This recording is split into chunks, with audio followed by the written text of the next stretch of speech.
Hello FPO managers, welcome back to the Redman FPO channel. Welcome to another video. So guys, ahead of game week 5, in this video I will be talking about my team review from game week 4. Indeed, if you went through game week 4 without having to hit on any of the chips, you're one of the lucky few managers, because a lot of us had reasons to hit the free chip or hit on the white card button, guys. And I personally used the free hit chip, which turned out to be a decent one. It was 72 points on the bounce. I had a draft team that contained both Haaland and Salah, and guys, we're going to talk about that in this video. Do you go for Haaland or do you go for Salah? That's been the major topic in FPL lately. And guys, I'm just gonna chip in something. You do not want to be like another member of the crowd, guys. You want to be different. So remember last game week we had the most transferred in player blank, talking about Jack Grealish. Grealish didn't have a good game week, and we are lucky Mo Salah returned points. So just for those of you that might want to go with a Haaland draft, or try squeezing Haaland in your team by doing transfers or playing the wild card, I think this is a good video for you, because it's going to broaden your mind and help your decisions. So guys, last game week I was forced to play the free hit chip, and it wasn't like a decision I woke up to make.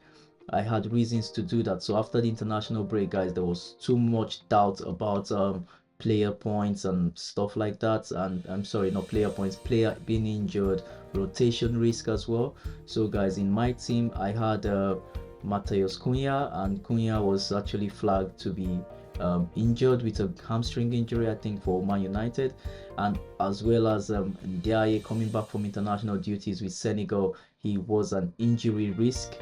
And of course, guys, if you know my team very well, I have got Jorginho Ruta of Brighton, and he is just returning from an injury as well. So I can't have Jorginho Ruta injury risk, Ndiaye injured, Cunha injured. So that's 3 midfielders out of my 5 midfielders already injured. And then there was a risk of João Pedro being rotated. Obviously, Brazil playing international football, and they have all these long flights, long distance to cover. So it was quite worrying game week. And guys, I felt compelled to play the free hit chip. Obviously, I also had Chris Wood, my striker. He was playing against Arsenal. I didn't see him scoring. He indeed blanked. So guys, I'm happy I played the free hit chip. So guys, I'll be going through the team point review, and it wasn't a bad one. If only more midfielders had given me points, I think I would be here smiling right now, because my team would have done a lot better. So guys, I had a clean sheet from all my defenders, including one on the bench. So that's to tell you it was a good team. And my rank at the minute is about 3.4 million. So guys, super pleased with that. It's a big leap. We were 5 million last game week, so I felt the free hit indeed has helped a lot. And this game week, I think the algorithm will be going up again, because a lot of managers have hit the bench boost. A lot of people are on a white card, so that means they will be putting out decent teams for the game week. And well, some of us also have good teams for the game week, and I'll be taking you to my game week 5 team later. And for those of you that are playing a chip or playing a white card or free hit, I'll show you what drafts you could kindly go with. But just so you can grab something, you can actually look at this team right now, which was my free hit team from game week 4. I think it's a decent white card draft team as well. But you might want to make 1 or 2 tweaks. For example, when I say 1 or 2 tweaks, you might want to go for a different number 9 instead of Ekitike. So you could go, maybe if you're okay with Isak's 60 minutes, you could go for Isak. You can bring in the Newcastle striker Watermed. I like his fixtures. And so yeah, you could do that, and you could make Mateta become maybe a Gyökeres. You know, Arsenal do not have the best fixtures, but they seem to be fixture proof right now. So if you want to have an Arsenal defender, or if you fancy the striker, or I personally fancy Eze, but I want their fixtures to get a little bit more better, and then I can go for them. So guys, this was my team from last game week. 72 points on the bounce, clean sheet from the defenders, Crystal Palace Gueye, Newcastle's Livramento, Fulham's Anderson with the 10-pointer, Henderson Crystal Palace, so double Crystal Palace giving me the clean sheet points. In the midfield, disappointing outcome with Lucas Paqueta, Enzo and Reinders, but I wouldn't say I'm surprised because I sort of expected these three not to really do well, but I was expecting something from probably Enzo or Reinders, and Reinders indeed came close to scoring, just didn't happen, wasn't meant to be, but that's fine. And then in the attack was a blank from Mateta and of course Ekitike, whom I brought on a free hit cheap transfer. So guys, I wouldn't say it's a bad decision. I'm just glad Haaland returned, because a blank from Haaland would have meant we didn't score 72 points and we don't get the current rank where we are sitting at. So well guys, that's the game week review from game week 4. And if, like I said in the beginning, if you didn't hit any cheap button, you're one of the lucky few. So guys, and for game week 5, there's a lot of managers playing the cheap plans, probably going wild card or free hits. And so like I mentioned, if you are one of those, this video is going to help you, because I'll talk about draft teams that you could consider for your teams. So guys, the most transferred in player blank, like I mentioned, and then there's a lot of transfers happening right now. I think it's Semenyo who is the most transferred in player this week, closely followed by Van der Ven and Haaland, and rightfully so. I'm also glad I've got a sports defender in my team. Of course, there's Watermede there as well. I expected this. And guys, I've done my transfer for the game week as well. So if you want to see my team, we are heading there right now. So guys, ahead of the game week 5, this is what my team looks like. So back to the original team. After you play a cheap plan or cheap, your team goes back to default. So guys, back to my default team. So this is the team for game week 5. I'm happy I've managed to keep a team that will be able to play game week 5 and 6. In my opinion, a lot of my players have got decent fixture in 5 and 6. Yes, Salah plays in there, but it's usually a very good score line. In Everton, Liverpool, rarely a goalless draw, so I'm quite positive about that one. And then talking about transfers, I've used my transfer for the game week. I actually used it in the weekend, during the weekend, while the match was going on. And guys, that's how much I wanted to have this fella in my team, talking about Xavi Simons. So I made the transfer literally during the Tottenham Hotspur's game against who are they playing this weekend? I think was it West Ham? Yes, West Ham. So I watched the game and I saw Xavi was on set pieces. That felt very attracted to that, and I think he's gonna do well. Obviously, his importance is unmeasurable. You can't measure how important this fella is for um, Tottenham Hotspur. Losing James Maddison, I knew straight away he would be a very important pick for the team. So I tried to make sure I have him in my team, and we are hopeful for the future. Fixtures against Brighton, Wolverhampton, Leeds United, Aston Villa are not the worst. I think the most difficult team there, going by form currently, is Brighton. And after Brighton, I think they can easily smash the rest of the team. So yeah, I'm looking forward to a positive run with Xavi Simons in my team. So the rest of the team, I've got Jorginho Ruta playing Tottenham Hotspur. Not the best player to have in my midfield because I've got a Pedro Porro in defense. But guys, I'm still positive. If it's a high scoring game, I'm going to get points off Jorginho Ruta. So guys, this is also a way to play FPL. You have to be you can go a little bit back and forth, but you need points off the player. Like I said, we're playing FPL for the player points, not for the teams to win. I'm not playing FPL for Brighton to win Tottenham. I'm more concerned about Jorginho Ruta returning points for me in the midfield, and Pedro Porro getting something for me in the defense. Could be a clean sheet, could be an assist point, whatever it is.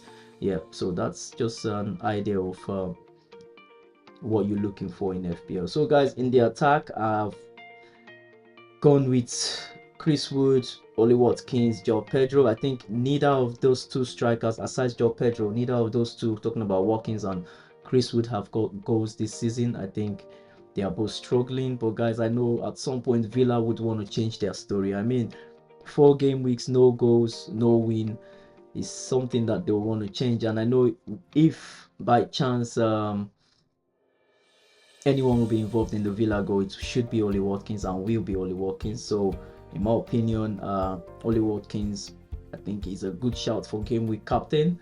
And of course, it's Sunderland. I fancy the fixture against Sunderland. I hope they do well. Although it's Sunderland at home, Sunderland are a decent side. We all know them to be that. But I feel they are a much weaker side. In my opinion, from my eye test, I think Sunderland are a much weaker side than Burnley. So that takes me to the draft team. A lot of people are making currently. People are squeezing in Haaland into their wildcard drafts ahead of game week 6 because they feel Haaland playing Burnley is an easy fixture. But if you are watching my YouTube channel, I want to wake you up and let you know that's not going to be the easiest of fixture. You might just end up wasting your triple captain or your bench boost chip. So be very mindful, guys. Burnley are no pushovers. We saw the game they played against Liverpool. It was a mere 1-0 and Liverpool had to scrap for that. So guys, be very watchful. So yeah, this is it. A lot of managers are targeting game week 6. So even though game week 5 is decent in my opinion, especially if you have a good team, and some people have talked about bench boosting this game week, I think it's not the worst game week, especially if you've taken the risk of investing in Villa players. If you have a Chelsea player, Chelsea attacker, Palma, Joe Pedro, I think you will be fine for the game week. And same can be said for Liverpool players. It's always an interesting one, the Liverpool derby. So it's always an interesting, the Merseyside derby. Always interesting one. Nottingham Forest is a good risk against Burnley, but guys, I don't know about that for this game week. So well, if you have Forest players, they are still a good hold. Burnley, Sunderland to come. So I'm hopeful Chris Wood plays a part in the team and probably gets points as well for me. So yeah, Wolves, I've also got a decent fixture. I've seen a lot of people keeping the defender in their team, Agbadu, because of his price value, obviously. But yeah, he's also a good hold, hitting the defensive contributions on a steady recently. So guys, if you're playing a white card, like I mentioned, you would want to make a white card with a draft team like mine that I've showed you earlier. So I would say do not go against one of the two premium players, talking about Salah, Haaland. In my opinion, you should go either a power of Salah, Haaland, or if you are not able to make transfers to get to Erling Haaland, my plan and my way to play would be for you to go on and get a player in the Man City team. So obviously a player in the Man City team, I'm not talking about what's his name now, Reinders. Like, so I'm gonna, like I said, I was gonna come to that. Yeah, a lot of people went for Reinders as soon as he got those goals in game week 1. But what has happened since then, guys? He has blanked on a regular. So you do not want to make the move that everyone else is making, guys. Like I keep saying, I've said this countless times, you don't have to make the move everyone is making. So guys, look at last game week, for example. Everyone bringing in Jack Grealish into their team, and what happened? Grealish blanked. So that's just what could easily go wrong in FPL. You do not want to be too invested in these footballers, in these teams. You want to really broaden your mind, open your mind to possibilities that could happen. So one of the possibilities is the player you're going for could blank, the fixture you're targeting could be worse. It could, it could not go as you think it would. So what I'm saying is, basically, if you're making a draft team, squeeze in Erling Haaland and Salah in that draft team. If you cannot do it, I would say do a few folding. I personally, my team plan would be in the near future, I would get in a few folding, especially if I'm not so confident in my Xavi points return in the nearest coming weeks, maybe the next 3 game weeks. If it's not impressive, then I could easily do either a Jorginho Ruta to become field folding, or I could do a Dewsbury Hall to become field folding. But I don't think I want to do that. Right now there is a scramble for Dewsbury Hall. A lot of managers are trying to have him in their team. Obviously at 5M he's a decent midfield pick. It will give you room to be able to accommodate other players in your team. So I might keep in Dewsbury Hall. I would keep in Ndiaye. Obviously he's on penalties and stuff. Their fixtures don't look the nicest, but I think and I know Everton are gonna cope. So next fixtures are Liverpool, West Ham, Crystal Palace, Man City, Tottenham, and I think they can just cope well. Obviously, with one of the most experienced managers in the league, I do fancy Everton to keep doing well. So what I'm saying is, in the near future, if I for one for my team, I want a route to Man City points because the fixture for Man City are really good. So what I'm gonna do, and why I'm talking about this is you do not have to get Erling Haaland. You could get a member of the City attack. For example, I like to have Phil Foden in my team just for the possibilities of goals and assists he could get. Obviously, Erling Haaland wouldn't be working all those goals for himself. Somebody will be involved along the line. So, in my opinion, with the form I've seen of Phil Foden, I think he's a good one to go for. So, guys, if you're not able to squeeze in Salah Haaland on a draft, my opinion is you could have Salah and Foden on your draft team, or you could go Haaland and Palmer, or you go Foden, Palmer, Haaland. I think that's possible. That's if you do not have enough budget to do Salah and Haaland. You could go Foden, Palmer, Haaland. You could go Foden, Salah. Foden, Salah, Foden, Palmer, Haaland, or Palmer, Haaland, or Palmer, Salah, or Foden, Salah, Palmer, Haaland. So either way, guys, is what I'm saying. Just find a way to get in on the Man City route to points. So in my opinion, I'm gonna see if I would be able to do that in the near future. But for now, like I've said from the start of the video, my team is so nice for game week 5. I think this is the game week I'm lucky. Indeed, I should have been lucky in game week 4, but I had to hit that free hit button because of the injury and the rotation risk to my team. So guys, what I would say in this end or towards the end of this video is, before the international break, we need to try roll as much transfers as possible, maybe 1 or 2 transfers in the bank, so it's easier for you to make that decision when the players get back from international duty. Because when they do come back, there is the rotation risk, there is the injury risk, just a whole lot of things to consider. Like, that's why I had to play a cheap strategy last game week. It was a free hit, it could have been a white card, and I wouldn't worry about game week 6, 7, 8 upwards. But what I would like to do with a white card is play a white card and play a bench boost in the nearest 1 or 2 game weeks. But I do not see a window for a white card right now. So guys, that's influenced my decision to play a free hit in game week 4. Could have been a wild card, but I'm not worried about that. A lot of you will be playing a wild card in this game week or in game week 6. So guys, I hope you take heed to most of the things I've shared. It would be nice if people do these things, because so far I've been spot on all season, from the player targets, from the team plans and transfer I've shared so far. It's been spot on. I've told people to hold on to Palmer. He would be back. I saw him at the carnival, so that injury is not that serious. Some had transferred him out, some kept him. Those that kept him, they obviously enjoyed his points last game week. So these are the little bits and pieces I like to just share with the FPL managers in this game week. So guys, captaincy decision for the game week. There's a few options, not too many, but I think I might just go with Mohamed Salah. I fancy Ole Watkins. I would want Ole Watkins to be my game week captain so badly, but that's a dicey one, guys. But I know Villa are going to change their story at some point, and I feel it could be this game week. I feel it was last game week, and they just didn't come through.